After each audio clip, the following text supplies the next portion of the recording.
Hi friends, welcome back to our channel village Kavitha logs. అందరూ ఎలా ఉన్నారండి? బాగున్నారా? ఇంకా మేము కూడా చాలా బాగున్నాము. ఇంకా మునక్కాయలు అయితే పొద్దున్నే మా ఊరికి అయితే తీసుకొచ్చారండి, ప్యూర్ ఆర్గానిక్. ఇంకా 10 రూపీస్ ఇచ్చి అయితే కాయలు తీసుకున్నామండి. 6-7 వచ్చాయన్నమాట. ఇంకా పక్కా నాటు మునక్కాయలండి, ఇవైతే మంచి టేస్ట్ ఉంటాయి. ఇంకా నేనైతే కట్ చేసి నీట్గా స్టోరేజ్ అయితే చేస్తూ ఉన్నానండి. కట్ చేసి స్టీల్ బాక్సులు అయితే పెట్టి ఫ్రిడ్జ్లో పెట్టేస్తానండి. 2 డేస్ వరకు ఇంకా నేను వాటిని అయితే అస్సలు టచ్ చేయను. ఇంకా 3వ రోజు అయితే ఖచ్చితంగా తీసి వండేస్తానండి. ఫ్రిడ్జ్లో ఏ వస్తువు అయినా 2 డేస్ మించి అయితే పెట్టను.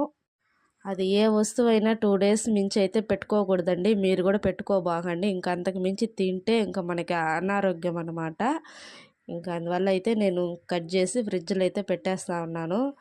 ఇంకా పెట్టేసిన తర్వాత వంట అయితే ప్రిపేర్ చేస్తున్నానండి. గోంగూర పచ్చడి, చిక్కుడుగాయ ఫ్రై అండి. మా ఇంట్లో గోంగూర అంటే నాకు చాలా ఇష్టం అండి. అందుకనేసి గోంగూర అప్పుడప్పుడు చేసుకుంటూ ఉంటా పచ్చడి.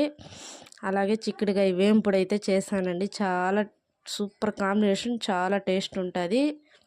ఇంకా మంచిగా అయితే మధ్యాహ్నం డిన్నర్ అయితే చేసేసానండి. వీడియో కానీ వస్తే లైక్ చేయండి.